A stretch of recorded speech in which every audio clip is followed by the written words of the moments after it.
everyone, welcome to Neolith's first gathering with architects and interior designers in Hong Kong, in these most multicultural cities in the world.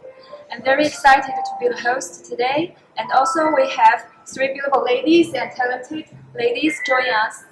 Would you like to introduce yourself? Thank you for this opportunity, first of all. And I'm Raffaella Bernasconi. I'm an Italian architect that I moved to Hong Kong 6 years ago. And I'm working with my own company here. And I'm doing a 90% interior design project, residential and commercial project.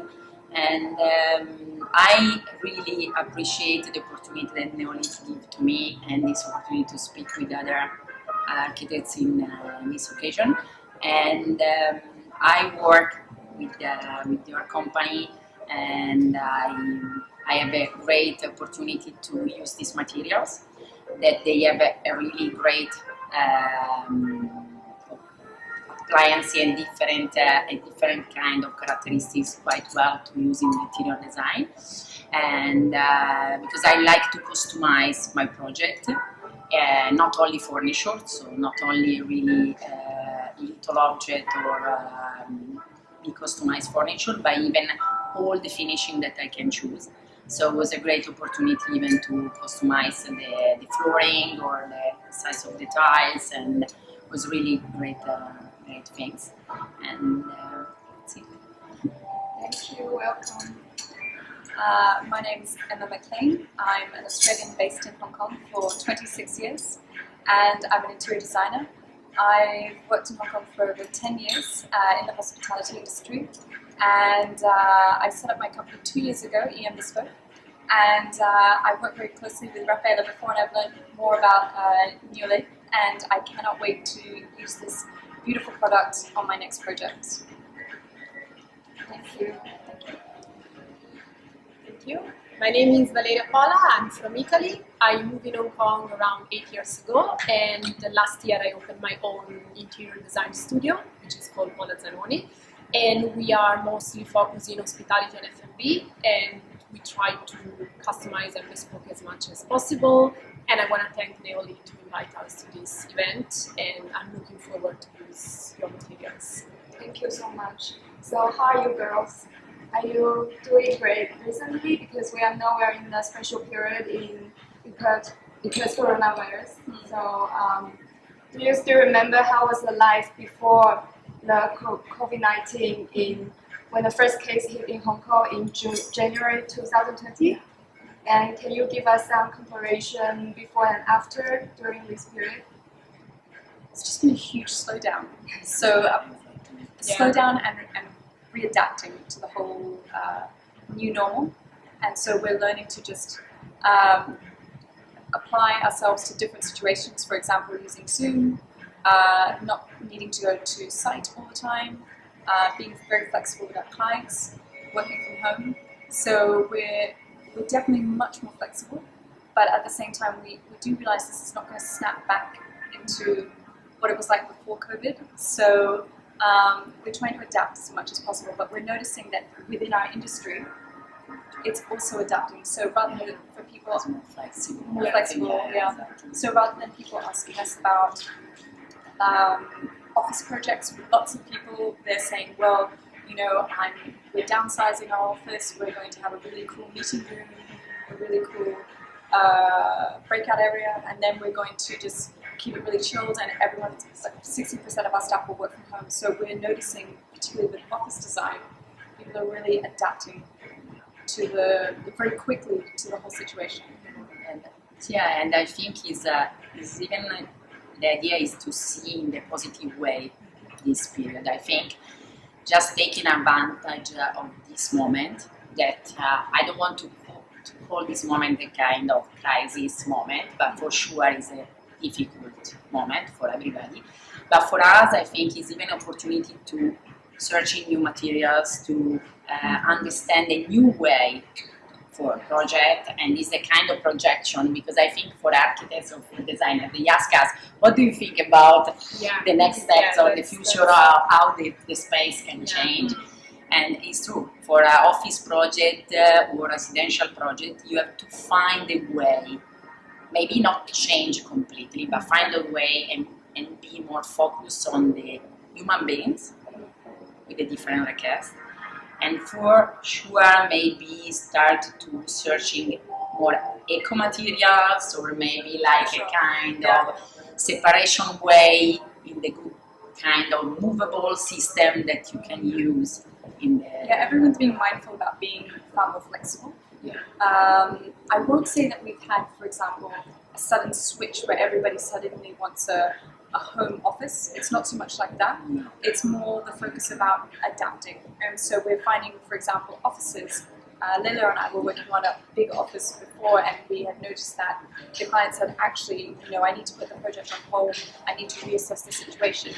And then we will start the project again, but it will be a completely different setup. So we're noticing that there's a big change with our clients with regards to their requirements. They still want their staff to come in. They know how much it's so important for people to have that one-on-one connection with one another, because if it's socializing aspect is so important. Human beings at the end of the day. But I think you got the right point. Like being adapt ourselves basically. And I think that so many people they get back to us, clients or not clients, and they see that they ask us how it's going to be the future and everything, and sometimes they think that we have this kind of vision. But I mean, everything you're saying, it's something that everybody knew already. Everybody knew already that we should go for more flexible office, for example, or flexible house and everything. But I think that this situation that forced us to kind of stay at home, work from home, everybody faced and was like, okay, now I'm stuck at home. Can I work here? Can I live here? What is going to be my work-life balance? Yeah. And it's funny how people, they sometimes you realize when you are, it's black and white, you don't know what to do. And I think that at the end of the day, in Hong Kong, we have been quite lucky, very lucky, because we haven't been in lockdown, so the situation was always under control. Yeah. So we have still working from home and using Zoom and everything. But I think here we have been more light mindset, because we were working from home because we choose that, not because we were forcing. So I think it was a different... It's quite funny that you say that. So for example, for my company, I did not work from home once. I went into the office every single day, and we share an office. So we went into the office every single day because we needed our materials, because we needed to be with all our documents. So it's funny because our type of profession, because we work in interiors, we need all our samples. However, it has definitely changed us in the sense that we haven't needed to travel as much. So even though we've gone into the office, we have, I would say, in actual fact, our productivity of my team has actually soared through the roof, because we haven't been interrupted by going on work trips, instead of going to China for 2 or 3 days, which we love doing, but instead we've scaled down the visits in the sense that we're like, okay, well, we can't visit during these months, so therefore we will have Zoom meetings, and when we can go, we will go for this crucial meeting. So we're being far more smart about the way we work. And I think the quality of the time for work is better, absolutely. More efficient. Definitely. And you want even the space that is a nice space. So sometimes even in the office, we change a lot of things in this moment. So it's a kind of renovation of your own space in the good way. And in any case, even when you decide to meet people, and you reduce the meeting, absolutely, the quantity of the Most meeting. definitely. But you have a kind of moment, because I think it's a kind of way that we, maybe even for the future, would be nice, to have a kind of half and half. So reduce a lot of, absolutely, reduce the using transport and reduce the trip and increase the quality of the time. Definitely what we had before was not sustainable. No. And I think we all knew it, but we didn't Always want in to a rush. admit it. Yeah. So we were always in a rush to go to a meeting, we were always in a rush to go to a new project. And I think this definitely forced us. Like Leila and Valeria said before, we were very lucky because Hong Kong handled the situation so well, in the sense that it's so regulated wherever we go. We have to wear masks. We always get our temperature checked. We all use hand sanitizer. So being here during this time, we've been able to really still function very well. So even though there have been very strong guidelines, they haven't been limiting for us. So in actual fact, we've actually got through this quite well compared to the rest of the world. And I have a twin sister in Australia, and I still talk to her on Zoom or FaceTime, and I say to her, "How is it all going?" And she said, "I'm still not at work." And she said, "I'm not at work, and it's very frustrating because I want to see my colleagues at least once a week or once every 2 weeks so I can get in touch with the projects." So, yeah. But we're very lucky. So I see we got the Indian club. And I think even for Asia, for example, I don't think it's a bad situation to have. I read an article about the American situation, and they say we're coming back to the office where you have like 6 feet space office. And it's true because, of course, they increase the distance between the people that is like more than 1 meter and 80 centimeters in the end. But for us, for example, for me and Valeria from our country, from Italy, I'm really happy now that we're coming back to the normal kind of distance, because in Asia, in Hong Kong or whatever, the space are really, really small. And I think for the restaurant in particular, very well this kind of things. Or even the public transport, like the tram or the MTR, it's so compact. And I remember we were talking about social distancing, and we catch the tram all the time, or all of us do, and so you stand in the tram. Now you have the space. Yeah. And so it seems like a normal city at the moment. Less people, it's kind of quiet, so... It's not a kind of rule. For us, probably maybe European culture is different, but for us it's more the normal kind of this. Now even you cough in the metro and then this... Exactly. 10 meters on nobody. Yeah. Most definitely. So talking about the office, do you think when we get back to a normal life, the office design or change will have some renovation or some different? Definitely. I think we're moving towards offices that are smaller. By smaller, I don't mean tiny. I mean, for example, previously Leila and I worked on a project where there are 60 desks. And I think it will change to where there are more breakout areas, there are more meeting rooms for when people need to get together and actually talk, to have a conversation, and then people will go home. So I think that there will be much more working from home. I think that video conferencing using Zoom would be encouraged. I think that bosses will look at this as a win for them because they're paying less rent because the office becomes smaller.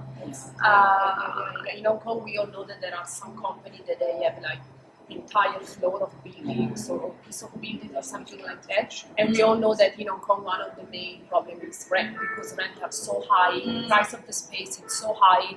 And I think people, they realize now that, okay, maybe you have 300 employees in Hong Kong and you're like, do I need 300 desks? Do I really need 300 desks? I may need 300 employees, but why can't I have that? Because everyone can have desks. You can have a desk, cut the rent, and then people, they also can have a more flexible life, and then also transportation.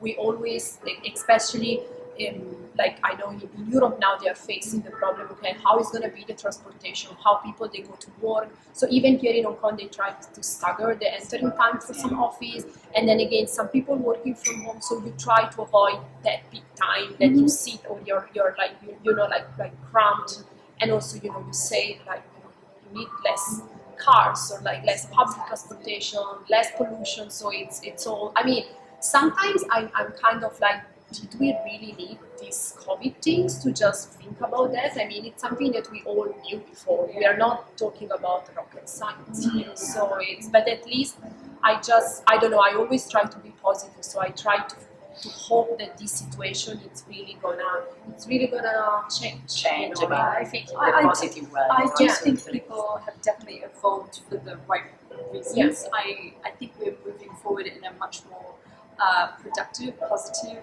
reflective manner.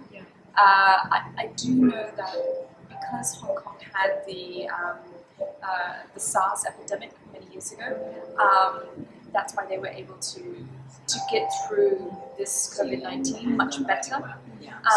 But worldwide, I think we are changed for good. It's funny, Valeria even said to me today, she goes, "Can you believe how blue the sky is today?" And I said, "It's unbelievable." And we came to the conclusion the only people not working were the pilots and the airlines, and it was just stunning. So, and everybody realized, I mean, usually in Hong Kong we are used to some blue skies, but then later in the past 2 or 3 months, stunning. You open the windows in the morning and you're You're like, surprised. really? This blue?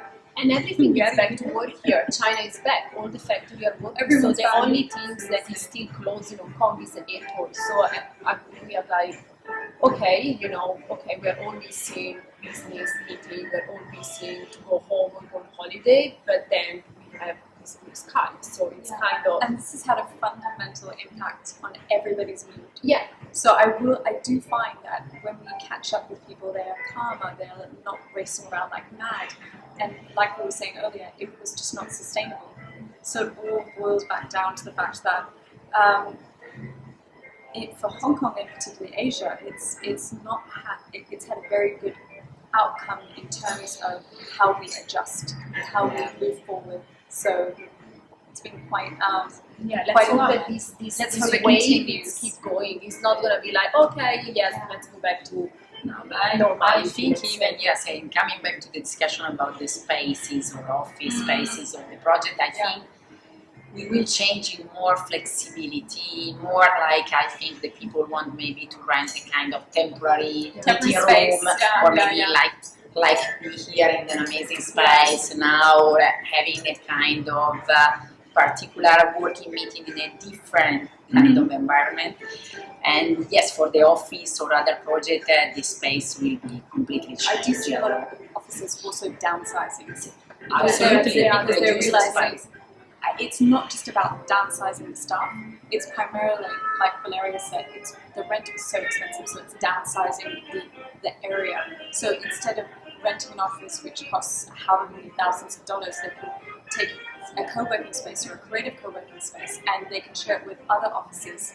And as long as offices have a meeting room, and this is one of the most important details to have in an office is a meeting room for people to get together. As long as you have a couple of desks, a meeting room, it functions. And people are realizing what they had before was not a necessity. And they can actually survive quite well with internet, a meeting room, a few tables, somewhere to make a coffee. Yeah.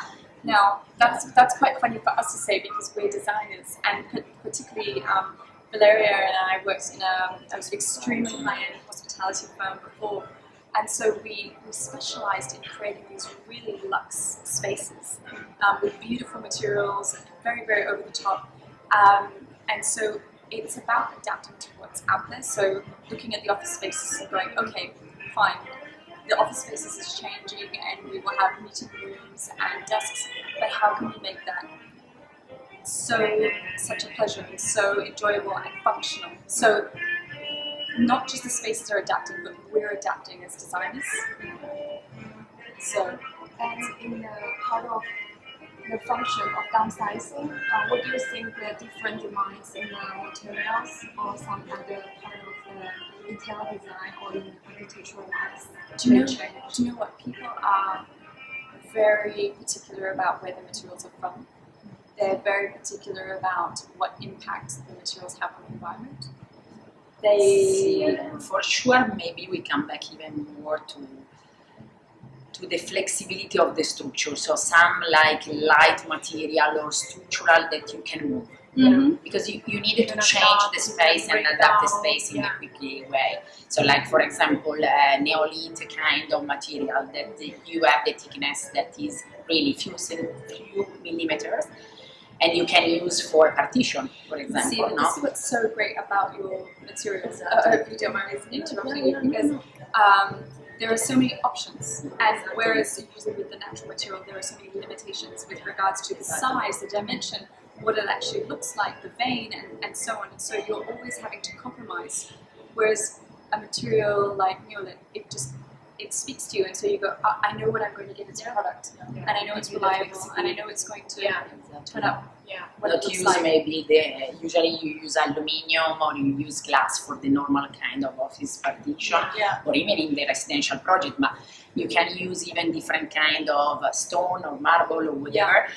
And I think in particular right now in this period of kind of COVID situation, people realize that on some particular material like plastic, polymer or stainless steel, even the kind of infection or the transmission of things keep on the materials in the bad way. So I think we will move to a kind of more eco material. It not only for this, but we are more concerned with this kind of eco material and exactly cleaning material. easy cleaning Do you know material. what cleaning is a huge Absolutely, It's a easy big cleaning thing. material. Like so many like 5-star hotel now that they are starting to open in bed, they basically assure you that they are using hospital grade cleaning in your room, which is something that only freaking people they were asking before, but now it's kind of like it's like it's normal, I know it's so expensive because it's gonna be super clean, which is kind of nobody ever really claimed before. I mean, you thought that it was gonna be clean, or for example, the thing that they are getting rid of so many things like throw pillow, like and this is accessorize and everything because they have to clean them back, which is and even in office and everything. In the history, every kind of really pest or cholera or whatever changed completely the architecture, because the white kind of hospitality white, clean, something that you are sure that you can really clean out, is not absorbing liquid and everything. But it's quite funny because we've been trained over the years to, choose leather and choose these beautiful materials which are not sustainable. And so we're finding that even interior design as a luxury service, but as a luxury product, is changing and evolving. And that's why we're always looking for new materials. And we were mentioning earlier, we get so excited about samples, and we just can't wait to see them and show them to our clients and educate our clients. Whether it's B2B or B2C, it's the more we learn about materials, the easier it is to design, and the easier it is to adapt. And so that's why we get so excited about Yeah. And as you say, luxury is changing.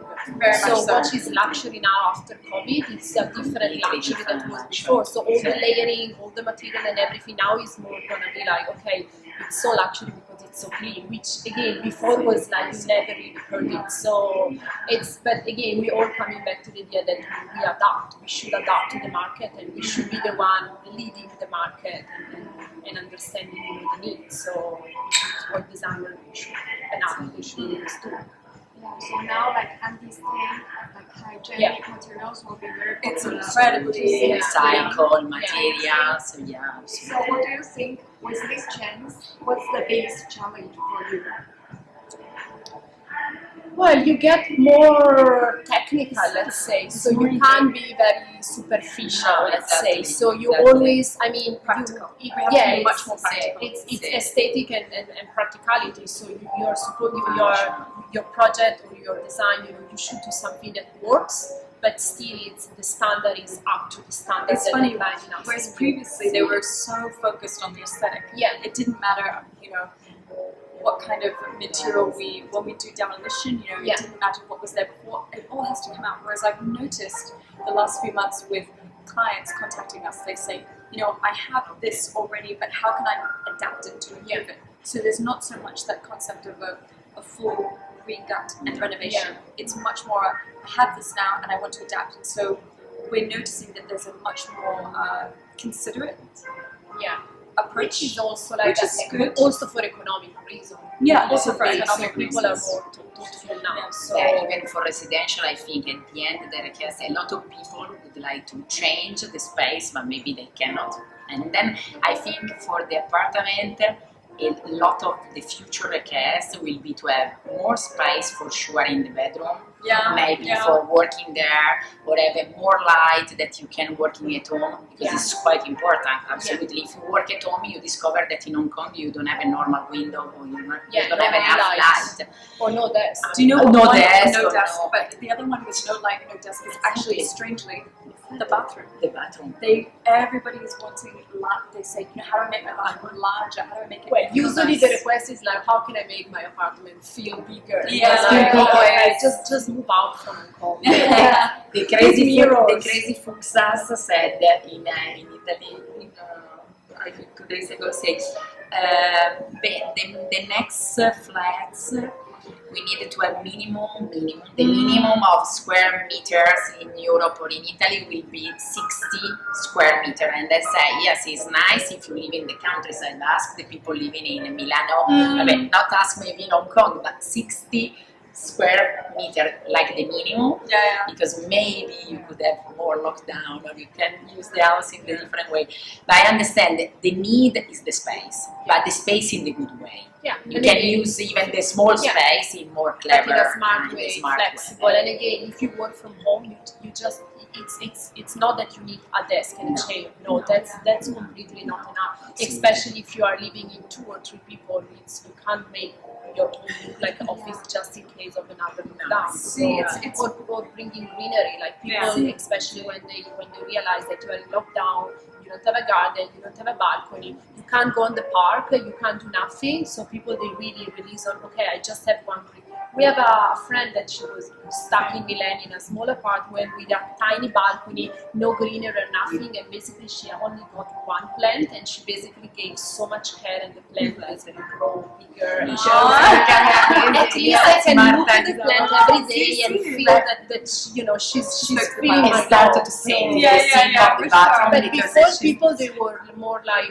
I mean, I don't have green thumb, so I don't get plants. Or again, even in Hong Kong, having an outdoor space, maybe, you know, if you live in the countryside back in Europe, maybe it's normal to have a garden, really. But now the request is to have Now the outdoor. request, Is the minimum the balcony, but the balcony not really the small balcony, the balcony where you can eat. yeah, you like can, a proper you can put a table and you can work outside. Here the balcony is only for stand there To look at the view and then that's like 1 meter by 10 centimeter, like.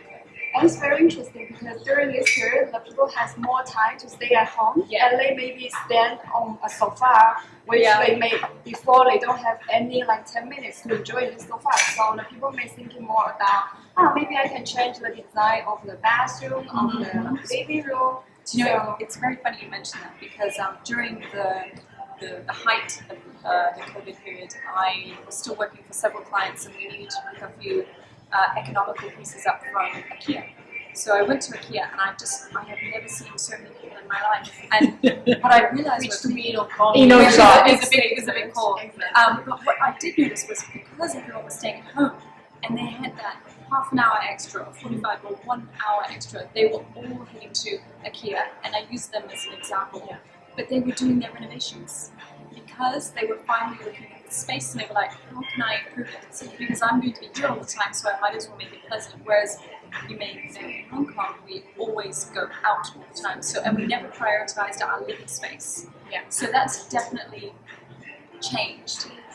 And so we were starting to look at all these new focuses, like for example the lighting, the balcony, the greenery. You really your quality of sleep. Exactly. Even though you're just gonna sleep there, but at least you wanna wake up in a proper home, let's say. In particular because in Hong Kong the houses are before were kind of dormitory. You come back only for sleep. Now change completely. So the behavior and you use the house properly. So I think that it has changed and it's nice. I think it's a good maybe change. it's more refurbishment for us than completely renovation. But still interesting to find a kind of smart solution to There are definitely projects out there. But I would say that business has definitely changed, but it's changed really good. You know, so it's a lot more looking for interesting new materials. It's a lot more adapting to our new client requests. So we're having a good time. So we've all actually been very positive. And you know, if you're positive, you'll get through everything, and then you'll even thrive. So that's our aim. So talking about the public area, so we have been talking what kind of trends or in architectural wise can bring back people's confidence to go back to public area? What we should do? Well, yeah, it's a tricky question because I think that now we are all in, well, different parts of the world are at different stages. Yeah. And I know that Hong Kong was one of the first hit basically, and then it moved to Europe, and then the virus moved to US and South America. So few times I have friends and family from Europe asking, okay, what's the situation there? Because I know that you guys are like 3 or 4 weeks, in front of us. So at least we can look at you, and this gave them a lot of hope, let's say. Right. But even here, I think that people are really kind of waiting to see. You know, it's gonna be like, okay, is there gonna be a proper regulation from the government? Let's say let's talk about cinema, for example. Is the government gonna give you top number of people per square meter, or if it's gonna be in international standard, or it's gonna be more a rule of thumb, let's say. So, and again, we can give suggestion how we think that it's gonna be happening. But I do think that at one point probably the government, for all of these kind of, especially for public, let's say, there's probably going to be a proper regulation to follow, and then cinema and all of these places, like even events like concert or theater, open concert, close concert, there's probably going to be like a checklist that you have to. I know that, for example, a funny thing is that they say that there's going to be a comeback. Well, maybe Hong Kong is not the right city, but there's gonna be a comeback of the drive-in. Yeah. You just drive there. It's 4 or 5 people in each car. You probably connect your phone or nothing. I think there's something called like drive-in flicks or there something is like that. In Milan. Actually, there is a drive-in. But even in Germany, they already did a German, kind of party from a concert or a party from Which the is, car. it's nice to see how all of these things are kind of popping up. Maybe they were there already, but nobody was really taking care, and now they are, I should do this. So, but again, I just think that there's probably going to be, again, like a kind of a checklist. And there's going to also be opportunity for like new type of job, like who is going to check on this, or like which are going to be the material that you can actually use in a cinema. Like, can you still sit on like an upholstery? Can you I was eat? going to say, in terms of the actual design for each of these areas, it's still so new. Yeah. And I agree with you. Where cinemas previously got completely upholstered, you'd have the carpet all throughout, you'd have the upholstery on the seats, you have the upholstery on the wall, you have upholstery over above, and it was just so soft and patterned down because of the sound. They were trying to absorb all the sound of the cinema. And so I don't see us suddenly making these all marble or suddenly changing, but I do see us definitely adapting, but those things will come slowly but surely. A lot of the business owners, for example, the people that own cinemas or separate maybe separate, but I don't know if they want to completely renovate them now. No, I see that because they want to attract the business, and they're happy to space people out in order to attract them, but they're not willing to renovate just yet. Because invest money. I do think that all of the big projects, whoever is like all the cinema that they are open already, or the new project coming, I think that everybody's kind of like, okay, let's wait and see before going and invest all of this money and change all the materials. The situation. Or like, for example, again in hospitality, there are so many hotels. They are just gonna rent out 50% of their room. So basically, they assume you that it's gonna be one room yes, one room no, one room. But again, in future, if this is going to be a proper rule, whenever we will design the hotel, we are not going to design one room just to leave it empty. Maybe there's going to be like a buffer space. It has to be much smarter. So, for example, when we design hotels, we're always conscious about the back of house space, the guest room. We always think of the experience going through the lobby, check in, and then going up to the lift lobby and going upstairs. We would completely adapt. Intermediate kind of space, in the middle. Completely. Whereas before we were so consumed with the GFA, so like the gross floor space, and we would always wonder how many typical rooms we could. Sorry, I'm getting all hospitality. Typical room with a double room, with this room, with that room. So it was all about the best combination you can get for the space. And so I think the focus will be now most definitely on materials and also the configurations in order so it attracts the least amount of traffic in terms of human traffic. not crossing people. Yeah. In US, it's a big comeback of the motel. Because you drive in front of your door, Exactly. you open the door, You don't and have, all you the don't have any corridors space of are passage in open between. corridors. So Yeah, I think absolutely. people they are gonna. I mean, not they are freaking out, but yes, at the moment people they are freaking out when they are in a public space or in a lift with other people that they don't know.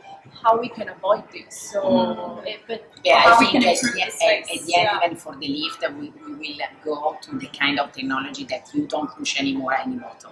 Yeah. Or maybe Yeah, even I saw- automatic doors for sure. Yeah. For I sure, saw- even you say something and you bring you to the Yeah, your I have floor. seen this before. For sure. they have number on the floor. It's, And you can touch it's your use your or you feet, can or say you can with the, talk, yeah, or it's with your voice. like a digital projection, so the button are not there. So Yeah, you just exactly. definitely. put So this video, digit in the air. So Yeah. I mean, it looks like science, let's say, Yeah. something that, but But it's funny, I totally agree with you. But and I do find that Asia is actually the leader with regards to this technology. So, for example, it's something as simple as I have family friends in the UK, and they were staying at their country residence, and there's an elevator, and they share it with other neighbours, and they put a plastic film over the buttons for the elevator. And a few of the neighbours said to my auntie, they said, "Oh wow, it's so clever." And she said, "We've been doing this in Hong Kong for maybe 20 years." and the point to that is it's all about making a space comfortable, but also it's able to be cleaned properly. And so, imagine if we had an elevator button system where you didn't actually have to press, you could use your foot, and it was much more considerate, or much more thoughtful. because it seems that you plan from the project. So again, that's gonna Because be you know our exactly. part is not gonna be I mean, that's No. kind of like a fast solution.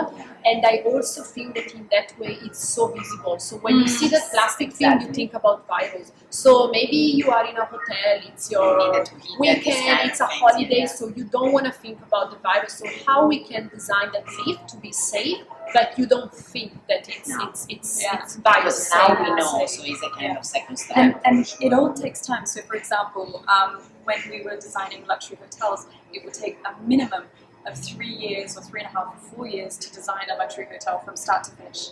And this has only happened just now. So when it comes to those really large projects, it's going to take time to evolve. It's the smaller projects that we're able to adapt to really quickly and bring in the new materials and bring in the new approach to being aware of the virus. And so we just have to be so on it, but at the same time, it takes time. Design It takes time, and I think a list of rules, as you said before, I think in the really short future we will have a kind of international, maybe, yes, rules for all this kind of Or maybe hospitality project for sure. Yeah. I think more difficult will be, and we need to be absolutely careful for hospitals. Yeah. Yeah. Because I think what's happened, for example, for our own country, Italy, in the elderly house, I'm pretty touched of this kind of argument, and I think is absolutely insane. So I think a kind of even layout of the room or a kind of partition of the room will be completely different in the future, or I hope so. They will change completely, because otherwise it's impossible to organize this kind of space. You know, it's quite interesting that we talk about hospitals, because the company that Valeria and I worked for previously specialized in luxury hotels, and we were approached by a hospital in Hong Kong to work on their new renovation, and so we had a huge introduction of what was the most important elements to have in a hotel, and we learned all about the materials and so on. But very closely followed by the materials and the cleanliness and so on was the fact that people had to be happy. So it was all about colours, it was all about what it represents. So a huge impact on that was nature. So for example, when Valeria talked about her friend having the plant and giving all the love to the plant, the same thing happens in hospitals, and these discussions we had in hospitals prior to COVID. So whereas now the discussion would increase by tenfold. You know, it would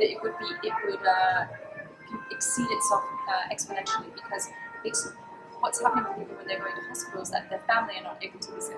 So a couple of very difficult situations have happened where family have passed away, they haven't been able to talk to their relatives, and it's about creating that environment that is so serene, so tranquil, so calming as someone goes through this very difficult stage in their life, which we'll all go through in one stage or another. So difficult, I think, is the most important things to take care about this kind of project, and hospital in particular. it's very much a specialty, but I do feel that it's something that we should take a lesson from, and so it's important to inject nature, the environment into our everyday space, because that's what helps us thrive.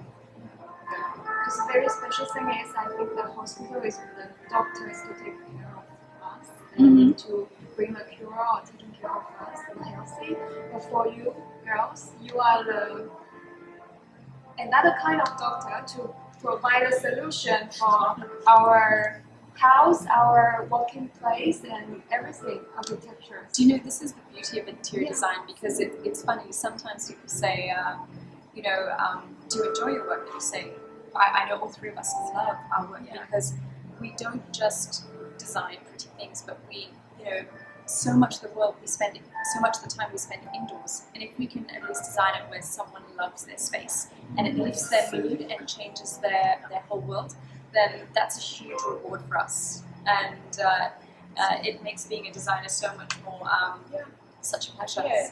Again, people that realize how important it is to have a functional house or a place that you are happy to see, even if you have to stay there 10 days. So So feel comfy, to feel you feel safe, comfortable, you can work, you Absolutely. feel safe, so you have nature, so everybody of us is different, but you spend so much time, well, in a lockdown you spend so much time in your apartment, but then in a normal day you spend so many hours in your office. You basically spend most of your awakened day in your office, so why don't make it a better space? So you feel better, you have less stress, you work better, you're more productive, you leave the office earlier, you have more free time, you attend more events. I mean, at the end of the day, it's economy, let's say, and you are happier. So it's kind of. I think that's why we it's all not have so much utopistic, responsibility with our jobs, because we love what we do, and it's funny, we all come from very different backgrounds. And like, for example, my background, I have a twin sister and she's an interior designer, and my father was an interior designer, and so it became our everyday table discussion. And then it's funny, when you grow as a designer and you have all your designer friends, and you actually get together and we all have dinner, we talk about our profession, and we share all these experiences about how we make clients feel and how they reacted to certain presentations or materials or all sorts of things. And so it's not just a profession, but it's a lifestyle. Without trying to sound cheesy, it's a be all and end all. So we take it really seriously, and that's why we were mentioning earlier, when it's a day off, we go and research. We go to hotels, we go to showrooms, we check out everything to learn as much as possible. Discover days. Discover days. Yes, exactly. So, now, I thank you for this opportunity, because I think, I don't know, sometimes I say the architects and the designer are really important in this kind of difficult moment. hugely.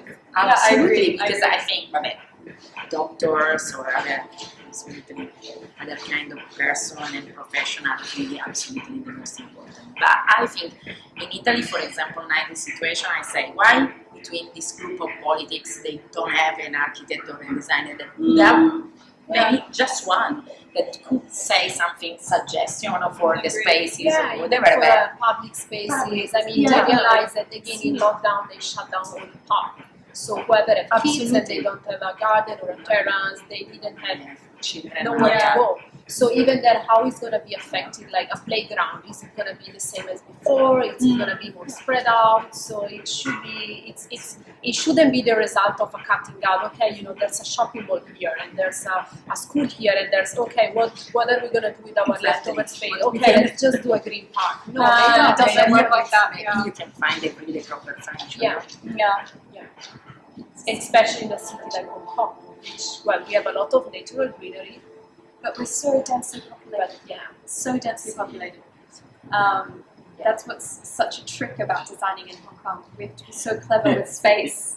And we always Well, have to no, make it it's a kind of puzzle. The first experience of me, I say, oh my god, It's a what can I do Tetris. now? 5 foot 10 millimeters. Yeah, they ask us in the last project together, for example, they ask us, okay, but we can use this space in the good way, yes, from 6 apartments maybe we use in the different way, and maybe we suggest 4 apartments. No, minimum I want 5. Okay, it's fine, but was it kind of really a challenge to find the way to organize it? It's always a puzzle. It's always a a puzzle, a game. Good game. Yeah. Okay. Thank you so much. Oh, for thank you this so much for this small talk opportunity. Yeah. and appreciated for you girls coming today. And I hope this situation can turn to our opportunities for the future. And already, according to your feedback, I already see a lot of opportunities in the future. I'm very excited. Yeah, it's happening. Definitely. It's happening. Now, yeah. And we hope to work together for other projects. Yeah. Neolith. Yes. Because we've seen Neolith and many different projects that Leila has worked on, and we cannot wait to use it. So thank you for having us. Thank you. Thank you. Let's have a toast. Yeah, For sure. for sure. Thank you. Cheers, girl. Cheers. All Cheers. girls Cheers. together. Cheers. All Cheers. girls. All girls. All girls. Cheers. Cheers. Cheers. Bye.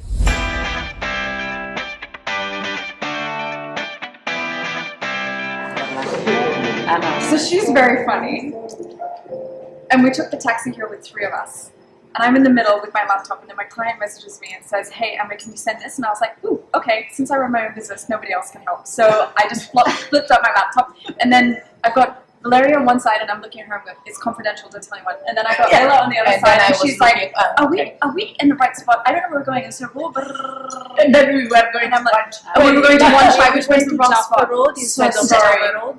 But Because sorry, the taxi taxi driver. Yeah, so we were late, sorry. And then we got here and we were in the wrong spot, but then I'm still holding my laptop and everything was sent.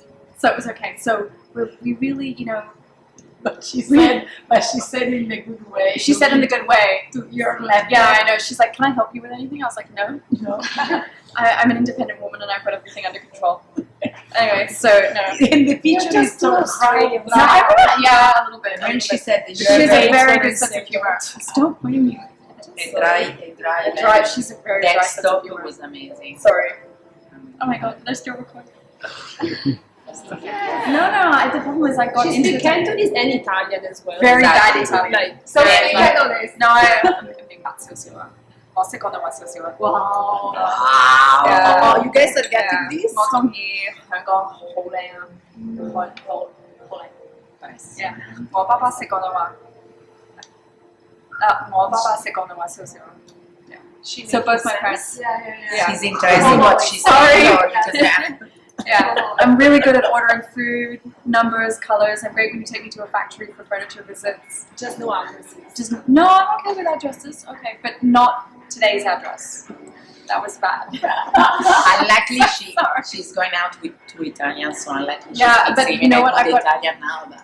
But So sorry for this. sorry. Yeah. But you can understand like I can understand 90%. 90%. Yeah. So, The problem is she sits next to me in the office and she's like, and I'm just like, stop talking. I understand everything you say, but I love sitting next to her, so it's okay. Well, but it's better you understand what I she's know, saying. exactly, Yeah, exactly. yeah. And she's always very complimentary. She's always saying beautiful things when she's walking. She's like, oh, it's a beautiful I'm day. a I'm so happy to be educated here. person. Yeah, I'm just,